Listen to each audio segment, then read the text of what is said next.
Psychologically first aid किन लोगों को दी जाती है और ये किन कंडीशन में अप्लाई हो सकती है? और तो बेसिकली साइकोलॉजिकल फर्स्ट एड का जो पर्पस होता है वो इमीडिएट स्ट्रेस को रिड्यूस करना होता है जो और सुसाइडल थॉट्स वो हर एक के साथ शेयर नहीं कर रहे होते हैं। Yes exactly. तो इसके लिए हम लोग क्या करते हैं कि हम अवेयर करते हैं जो उनके इर्द गिर्द के लोग हैं, लाइक उसके फ्रेंड्स हो गए, उसकी फैमिली हो गई, कि कहीं पे उसने बात करते हुए कोई ऐसा वर्बैटम या स्टेटमेंट यूज़ की हो, लाइक जैसे मेरा मरने को दिल चाह रहा है, या मुझे ज़िंदगी बुरी लगने लग गई है, मेरा दिल उकता गया है। ये किस तरह के जो है वो इंडिकेटर्स हो सकते हैं, किस तरह के वेज हो सकते हैं जिसके थ्रू हम जो है वो सुसाइड अटेम्प्ट कर सकते हैं, किस तरह से। अस्सलाम वालेकुम नाज़रीन, मैं डॉक्टर अमाडा, आप देख रहे हैं QAS हेल्थ। उम्मीद करते हैं आप सब खैरियत से होंगे। आज हम जिस मौजू पे बात करने जा रहे हैं मौजू है साइकोलॉजिकली फ़र्स्ट एड।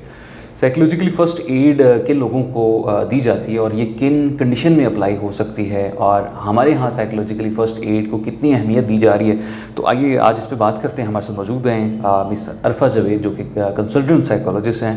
मिस, बहुत शुक्रिया for the time, thank you so much for joining us today. और इस पे बात करना बड़ा ज़रूरी है। जैसे कि हम जनरल एमरजेंसी देखते हैं तो साइकोलॉजिकली फ़र्स्ट एड भी एक एमरजेंसी के तौर पे लोगों को आप ट्रीट करते हैं। तो थोड़ा सा इस पर बताइए बेसिकली है क्या और इसका पर्पस क्या है? अच्छा जी, नॉर्मली क्या है कि हमारे यहाँ लोगों को मेडिकल फर्स्ट एड के बारे में बहुत इन्फॉर्मेशन होती है कि किस तरह से हम लोगों ने प्रोवाइड करनी है, कोई कट आ गया है तो किस तरह से उसको हैंडल करना है। लेकिन हमारे यहाँ यूजुअली साइकोलॉजिकल फर्स्ट एड का उतना कॉन्सेप्ट नहीं है। तो साइकोलॉजिकल फर्स्ट एड बेसिकली एक सपोर्टिव इंटरवेंशन होती है जो कि इमीडिएट हेल्प के तौर पे दी जाती है ऐसे पर्सन को जो कि किसी ट्रॉमेटिक इवेंट से गुजरा हुआ होता है। तो बेसिकली साइकोलॉजिकल फर्स्ट एड का जो पर्पस होता है वो इमीडिएट स्ट्रेस को रिड्यूस करना होता है जो कि एक ट्रॉमेटिक इवेंट कोज करता है। अच्छा, अगर हम बात करें कि ये किन लोगों पे अप्लाई की जाती है, थोड़ा सा इस पे भी रोशनी डालें, क्योंकि बहुत सारे लोग कंफ्यूज हो जाते हैं कि आया कि साइकेट्रिस्ट के पास ये केस जाना है या साइकोलॉजी की जो डोमेन में आता है, साइकोलॉजिकली जो आप इस चीज़ को देखते हैं। जी जी बिल्कुल। जैसे अभी मैंने पहले बात की कि psychological first add is basically a supportive intervention which is provide to the person who gone through a traumatic event. तो psychological first aid immediate help है जो कि right after traumatic event provide की जाती है किसी भी person को। तो any person who has gone through a traumatic event और traumatic experience किसी ने किया, like disaster हो सकता है, कोई road accident हो सकता है, तो उसके फ़ौरन बाद उसको जो social और emotional support की ज़रूरत होती है वो psychological first aid की सूरत में उसको provide की जाती है। मैं ये भी जानना चाह रहा हूँ कि आया कि ये सिवियर कंडीशन या डिसऑर्डर्स में भी इसको यूटिलाइज किया जा सकता है, जैसे कि हम सुनते हैं कि शिज़ोफ्रेनिया हो गया या मानिया हो गया या पोस्ट ट्रॉमेटिक डिसऑर्डर्स होते हैं। तो थोड़ा सा इस पर भी रोशनी डालिए। अच्छा, जैसे आपने कुछ नाम यूज़ किए हैं जो कि साइकोलॉजिकल डिसऑर्डर्स हैं। तो जब हम बात करते हैं साइकोलॉजिकल फर्स्ट एड की, it is basically to tackle the immediate distress reaction जो कि एक पर्सन के होते हैं ट्रॉमेटिक इवेंट के बाद। But when it comes to a disorder, like जैसे आपने नाम लिया है, स्किज़ोफ्रेनिया हो गया, जैसे बॉर्डरलाइन पर्सनैलिटी डिसऑर्डर हो गया, जैसे हमारे पास आपने अभी बात किया मैनिक डिसऑर्डर की बात किया, तो it solely comes in the domain of disorder जो कि एक थेरेपिस्ट के बगैर आप उसको पॉसिबल नहीं है कि ट्रीट कर सकें। ठीक है। तो साइकोलॉजिकल फर्स्ट एड के लिए ज़रूरी नहीं है कि जो स्वेयर डिसऑर्डर है उसके लिए आप रिकमेंड करेंगे उस पर्सन को, आप उसके लिए साइकोलॉजिकल फर्स्ट एड उस तरह से प्रोवाइड नहीं करेंगे। थोड़ा सा ये भी बताइए कि ये थेरेपी सिर्फ कोई कॉम्पिटेंट साइकोलॉजिस्ट ही दे सकता है या कोई भी इंसान जिसके पास थोड़ी बहुत स्किल्स हैं वो इसको? अच्छा जी, any person who is certified in psychological first aid, any person, वो कोई रेस्क्यू वर्कर भी हो सकता है, वो कोई मीडिया रिलेटेड पर्सन भी हो सकता है, वो कोई लॉ से रिलेटेड पर्सन भी हो सकता है, एनी पर्सन जिसको कि इनिशियल इन्फॉर्मेशन है कि किस तरह से साइकोलॉजिकल फर्स्ट एड प्रोवाइड की जा सकती है। कहीं ना कहीं ट्रेन है थोड़ा बहुत। यस बिल्कुल, ट्रेनिंग इज़ द नेसेसरी।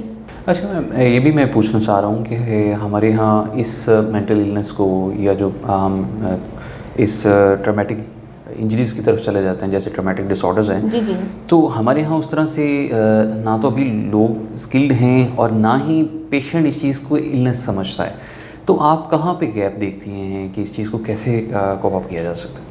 देखिए हमारे यहाँ ना यूजुअली साइकोलॉजी को उस तरह से पहले फील्ड ही कंसिडर नहीं किया जाता था, लेकिन जिस तरह से हमारे यहाँ एवोल्यूशन हो रही है, लोगों के पास अवेयरनेस आ रही है, अब तो डिफरेंट तरह के यूट्यूब चैनल्स और जिस तरह हमारा मीडिया इतना ज़्यादा स्ट्रॉन्ग हो गया है तो लोगों के पास बहुत सारी अवेयरनेस आने लग गई है। लेकिन स्टिल हमारे यहाँ कुछ इस तरह के फैक्टर्स हैं जिसको हम कह सकते हैं कि हमारे यहाँ कुछ साइको सोशल फैक्टर्स हैं जो कि इस चीज़ को जो है ना वो ओवरकम होने में थोड़ा हिंड्रेंस क्रिएट करते हैं कि हम लोग जो है वो इस चीज़ की तरफ नहीं जाते हैं। लेकिन हाँ, विद टाइम जैसे जैसे अवेयरनेस आएगी लोगों को, जैसे वर्कशॉप्स अरेंज की जा रही हैं, अब तो माशाल्लाह बहुत सारे बच्चे इनरोल्ड होते हैं साइकोलॉजी के प्रोग्राम के अंदर, तो इन चीज़ों को ओवरकम करने की कोशिश की जा रही है। लेकिन yes, culture is the key. आपके पास हमारे यहाँ बहुत सारे ऐसे फैक्टर्स हैं जो कि हमारे कल्चर से बहुत रेलिवेंट हैं। इस तरह कुछ पर्सनल फैक्टर्स होते हैं जो कि हिंड्रेंस क्रिएट करते हैं इसके अंदर कि हम लोग इस तरफ नहीं आते कि ये भी कोई बीमारी है। हालांकि WHO का क्राइटेरिया बिल्कुल आपको क्लियरली मेंशन करता है कि अगर आप मेंटली फिट नहीं है तो आप हेल्दी नहीं है। अच्छा, आपने बात की कल्चर की, तो डू यू थिंक कि मल्टी कल्चर भी इस पे अफेक्ट करता है? As we are living in Asia, तो एशिया के अंदर बहुत सारे कल्चर हैं, जैसे इंडिया है तो इंडिया के कल्चर भी हम कहीं ना कहीं अडॉप्ट कर रहे होते हैं। तो कल्चर किस तरह से अफेक्ट कर रहा है हमारी इस मेंटल हेल्थ? जी, अभी जैसे आपने खुद ही बताया कि हम मल्टी कल्चर में रहते हैं, तो बेसिकली हमारा जो कल्चर है वो है कलेक्टिविस्टिक कल्चर। इसके अंदर मल्टीपल फोर्सेस हैं जो कि एक पर्सन के ऊपर अफेक्ट कर रही हैं। He is a part of a family where he has to fulfil the demands of all the members. वो एट द सेम टाइम वो अगर फॉर एग्जांपल अगर हम बात करें एक लड़के की, तो वो बेटा भी है, वो भाई भी है, और उसको अपनी पूरी फैमिली की नीड्स को फुलफिल भी करना है। तो यहाँ पे होता है कि हमारे यहाँ कल्चरल फैक्टर बहुत ज़्यादा है। जैसे लैंग्वेज बहुत बड़ा बैरियर हो सकता है हमारे यहाँ। फिर ये कि हमारे यहाँ एजुकेशन सिस्टम डिफरेंट होता है। फिर हमारे यहाँ जो है वो family attitude, family values different होती हैं। तो ये सब चीज़ें मिल के जो है बहुत इम्पैक्ट कर रही होती हैं इस चीज़ को। आपने बात की कम्युनिकेशन गैप की, तो बहुत सारी फैमिलीज़ में ऐसा है कि बच्चा जो है पेरेंट्स को उस तरह से अपनी बात कन्वे नहीं कर पाता, और वो कहीं ना कहीं स्ट्रेस और देन फिर वो आगे कॉम्प्लिकेशन का शिकार हो जाता है, और फिर सुसाइडल जो थॉट्स हैं वो भी डेवलप हो जाती हैं।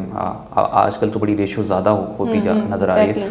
तो मैं ये पूछना चाह रहा हूँ कि जब बंदा कोई सुसाइडल थॉट्स की तरफ जाता है या सुसाइडल अटेम्प्ट्स की तरफ जाता है, तो आप लोग किस तरह से उनको फर्स्ट एड दे सकते हैं? थोड़ा सा इस पर बताइए। अच्छा जी, देखिए सबसे पहले तो ये कि इनकी आइडेंटिफिकेशन थोड़ा डिफ़िकल्ट होती है, बिकॉज ऐसे पर्सन जो होते हैं ना वो छुप के या कुछ इस तरह के इंस्ट्रूमेंट अपने पास रखते हैं जिसके थ्रू वो अटेम्प्ट कर सकें, और सुसाइडल थॉट्स वो हर एक के साथ शेयर नहीं कर रहे होते हैं। Yes, exactly. तो इसके लिए हम लोग क्या करते हैं कि हम अवेयर करते हैं जो उनके इर्द गिर्द के लोग हैं, लाइक उसके फ्रेंड्स हो गए, उसकी फैमिली हो गई, कि कहीं पे उसने बात करते हुए कोई ऐसा वर्बैटम या स्टेटमेंट यूज़ की हो, लाइक जैसे मेरा मरने को दिल चाह रहा है, या मुझे ज़िंदगी बुरी लगने लग गई है, मेरा दिल उकता गया है, मैं नहीं रहना चाहता। तो ये वर्बैटम है जो कि आपके लिए एक इंडिकेटर्स हैं। आपने इन चीज़ों को बिल्कुल भी नॉन सीरियस नहीं लेना, आपने इनको सीरियस होके इनके ऊपर कंसर्न होके आपने किसी को अप्रोच करना है और किसी उससे पूछना है। बेसिकली हम पूछते हैं, एग्जैक्टली हम अपने फ्रेंड से भी पूछते हैं कि क्या हुआ है, क्या चल रहा है।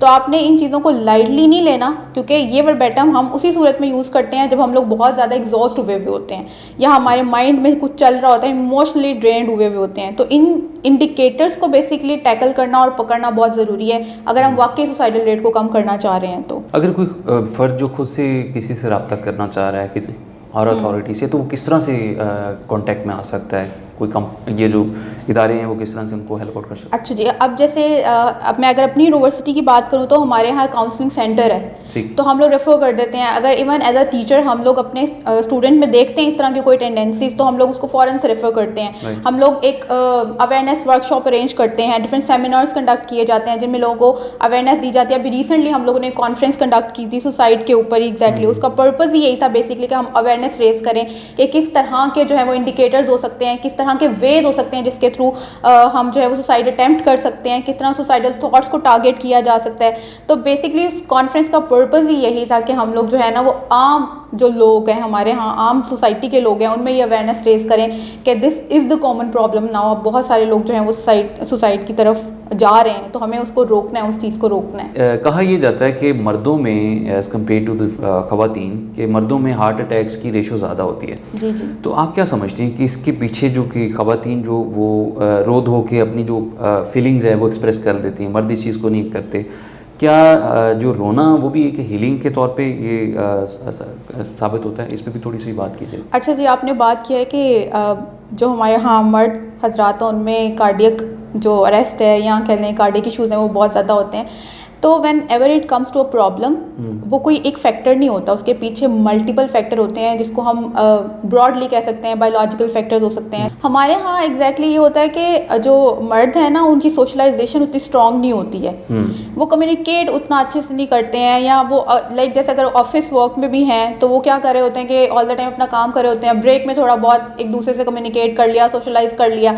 दे are getting themself bottled up, वो अपने इमोशंस, अपनी प्रॉब्लम्स खुद अपने तक रखते हैं, क्योंकि हमारे यहाँ जो सोसाइटी है वो मोस्टली मैन मेड है, कि जो हमारे यहाँ उतना प्रेफरेंस या उतनी अथॉरिटी औरतों के पास नहीं है जितनी मर्दों के पास होती है, तो वो अपने रोल को उस तरह से रिस्पॉन्सिबिलिटी के साथ फुलफिल करने के अंदर वो क्या होता है कि वो अपनी ज़ात को भूल जाते हैं। तो जब वो भूलते हैं तो फिर बायोलॉजिकल फैक्टर वो जो स्ट्रेस की फॉर्म में उनके ऊपर आते हैं। हमारे बॉडी के अंदर आपको भी पता हार्मोन्स बहुत सारे रिलीज़ होते हैं, स्ट्रेस हार्मोन्स होते हैं, जिसकी वजह से डिफरेंट तरह के साइकोलॉजिकल चेंजेस आते हैं, तो वो अल्टीमेटली फिर लीड करते हैं स्वेयर कंडीशन की तरफ, और उसके अंदर cardiac arrest is the one of main reason. अच्छा, बहुत शुक्रिया। मिस आखिरी सवाल में बल्कि आप यंगस्टर को क्या मैसेज देना चाहते हैं कि आजकल जो साइकोलॉजिकली डिस्टर्ब हैं या वो लोग कहीं ना कहीं जो सुसाइडल थॉट्स जिनको आ रही हैं, तो इसको कैसे वो कोप अप कर सकते हैं, इससे बाहर कैसे निकला जा सकता है? अच्छा जी, the first main thing is this कि फोकस ऑन योर सेल्फ, अपने सराउंडिंग के ऊपर फोकस करें, अपने लिए गोल्स बनाएं